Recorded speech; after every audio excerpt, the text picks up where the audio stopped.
My name is Shelby Perry, and this is my story how I recovered from a snowboarding accident, which the injuries resulted in the removal of my right eye. Snowboarding was something that I started at a very young age and held all the way up into my adult life. Snowboarding was always a family thing. So we lived in Salt Lake City and we'd just do all of the local resorts. I've skied every single resort in Utah. The older I got and into my teenage years and early 20s, I then transitioned and I was like only going with friends. The accident happened on February 28th, 2021. Sunday was the last day of the trip. We're just like, oh, we'll take one more run, see how it feels. So we were on this run. I was in the front. My two guy friends were right behind me, and we were just traversing on a little track where I hit a tree at a very low speed. And the next thing I know, I was in the hospital at the Moran Eye Center in Salt Lake City, Utah. They did leave my eye in place at the beginning. My hope had lessened and lessened each day being back in San Diego, restoring that vision. And I was also very insecure with the way that the eye looked. I wasn't able to open my eyelid. There was no hope of having any vision left in it. It was really disformed and disfigured, and it just wasn't, it was causing more issues to leave the eye in. So I almost was, hopeful that removing it would be a better option. So I was open to that option at that point. I was still scary. There was a lot of unknowns. I had no idea what that meant for my future or what that would look like. I didn't know anyone with a prosthetic eye or that I had an eye removed. So there was a lot of scary unknowns, but I also had came to terms that I wasn't restoring vision at that point. And by April 29th, 2021, we removed the eye. The way that I really just coped and processed during that whole time, I'm also in a program of recovery. I'm in AA, and I had been sober 10 months exactly on the day of the accident. And so I'd built a pretty strong foundation within my recovery community and system. So when the accident happened, all of these people that really they hadn't known me for very long, because I actually moved to San Diego to get sober. So I'd only been there 10 months, met all these people. And when the accident happened, they were at my doorstep, day one, just helping, giving rides, taking me to all my doctor's appointments. I couldn't drive. I didn't drive for about 6 months between accident and really, fully healing and recovering. I went to TikTok actually, and I started looking up prosthetic eyes on TikTok, and all of a sudden there was kind of a decent amount of young, 20-year-olds, 30-year-olds that had prosthetic eyes, and they were doing really cool videos with them and popping them out and just making it look a lot, like I was gonna be okay. I didn't feel normal at all, and I was I don't know if I'm ever gonna feel normal again. And so they just, helped me immensely through that period. And that's kind of what sparked this idea that I wanted to be able to help other people going through something similar that might not have as much community or have the resources or know how to find them. I needed to really honestly find other people that had one eye, that lost an eye, that had a prosthetic eye, to get those answers that I really needed to feel full and complete. It wasn't until I started iHesive and I shared my story and kind of put it out there, people just kind of started flooding in with stories, and that, of all various kinds of eye injuries and retinoblastoma and just different situations, how they've lost vision in one or both eyes. Primarily, having an eye removed with a prosthetic eye. So the process for me with the prosthetic was kind of another challenging one. I think I had really high expectations.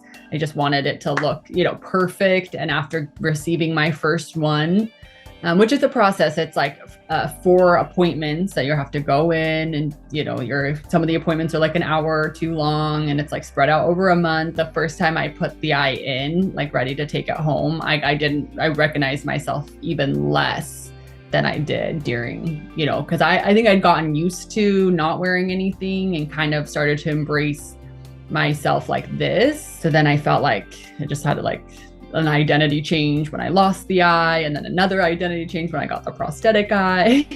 I felt better physically. I was back to working out. I was back to driving.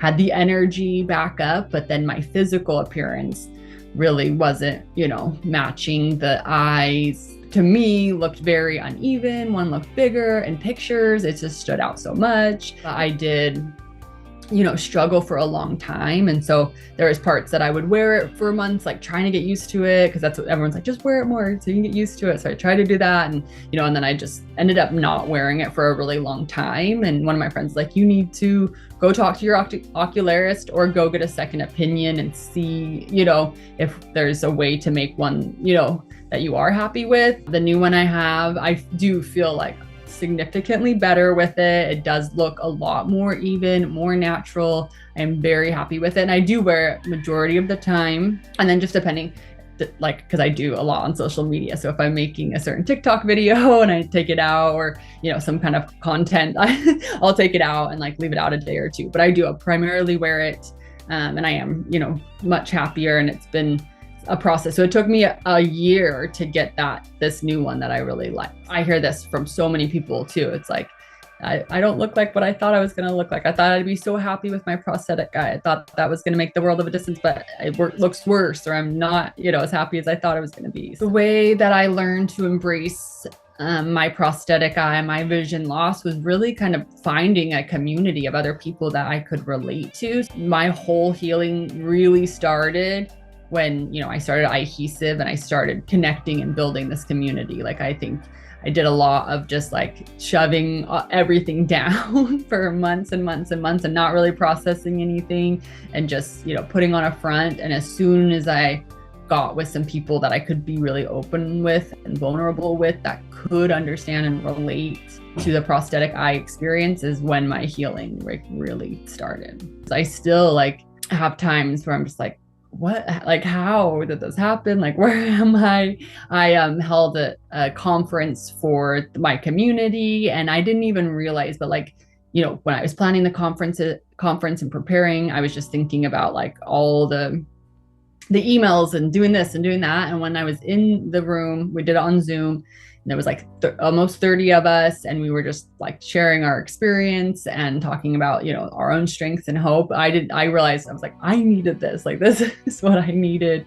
And I was emotional the whole time. It was a 6-hour conference. I was crying from start to end, and I was not expecting to be in that place. Growing up my whole life, I'm a 6-foot tall, blonde, athletic girl. I've never been, in those scenarios where I've had people staring. Well, people will be you're so tall, but it's I very much fit into San Diego or Salt Lake City, that culture and dynamic. So I've been blessed, very normal my whole life, and so I haven't been in any situations like this. So I have had a lot of transitions with, people staring, especially children, at the grocery store, things like that, or asking questions, what happened. And, and I've been fortunate as well. I haven't experienced, I don't know, I'm 30 years old, and all of my friends are established and, family. So the bullying that I think kids experience in middle school and high school and younger ages, I didn't have to go through that, fortunately. TikTok's kind of the worst. They're inappropriate on there. There was a hard part getting to. I've never had to heal or go through anything like this. And so I did have input from friends or family, oh, you should do this, or you should feel this way, or it's weird that you're not processing like this. Just a lot of outside opinions and thoughts on, my own situation. And I really do believe, unless you're in that specific situation, there's just no way to even comprehend how someone could feel, or what they need, or what that's going to help them through that. So I think that's a huge thing. Even, entering in, when I meet other people, our healing journeys are all different. So it's I can tell what helped me, but I'm never going to tell someone oh, you need to do it like this, or this is this is how to heal, or you should feel this way.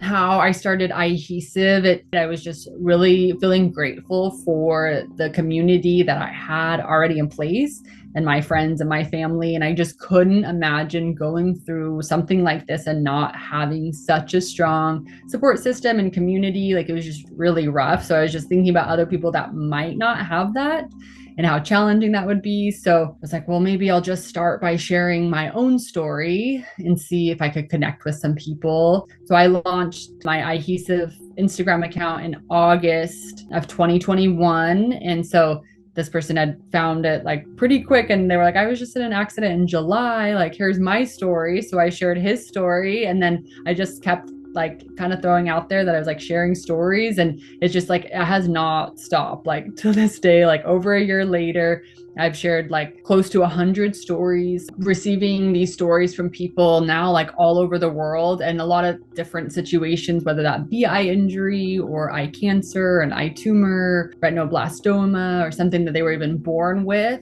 Just really helps me feel like I can relate to somebody, and also really inspired. I read these stories and I'm like inspired by every single one of them, just how, how they walked through life and the things that they do now. I'm grateful that I'm like in a place and ability to actually be able to like give people a voice that want to share their story and don't have a platform to do it. I want to, continue to keep sharing stories from people all over the world. I'm also offering one-on-one coaching now. So I'm working directly with other people that have experience a life-altering experience with vision loss. So we meet once a week. I'm really just making sure that the physical needs are met, mental, emotional, spiritual, making sure that we work through fears. There's a lot of fears that I experience with the unknowns, and they just feel really, to get empowered and to have kind of a long-term goal or plan to keep, moving in their best